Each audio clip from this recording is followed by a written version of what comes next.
केंद्रीय लोकसेवा आयोगाच्या परीक्षेत देशात 551वी रँक मिळवलेल्या बिरदेव डोणे यांचं रविवारी सकाळी 8 वाजता मुरगुडच्या शिवतीर्थ इथं आगमन झालं। यावेळी त्यांनी छत्रपती शिवाजी महाराजांच्या अश्वारूढ पुतळ्याला अभिवादन केलं। शहरवासियांच्या वतीनं त्यांचा शिवपुतळा भेट देऊन सत्कार करण्यात आला। त्यानंतर फुलांनी सजवलेल्या गाडीमध्ये बिरदेव डोणे यांच्याबरोबर वडील सिद्धाप्पा डोणे, आई बाळाबाई, भाऊ वासुदेव, बहीण आणि मित्र अक्षय सोळंकी यांच्या पत्नी मिरवणुकीत सहभागी झाले।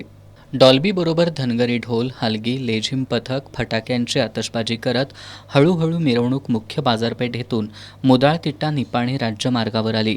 ठिकठिकाणी त्यांचं स्वागत करण्यात आलं। यमगे गावच्या प्रवेशद्वारावर मिरवणूक येताच एकच जल्लोष करण्यात आला। यावेळी JCBमधून पुष्पवृष्टी करण्यात आली।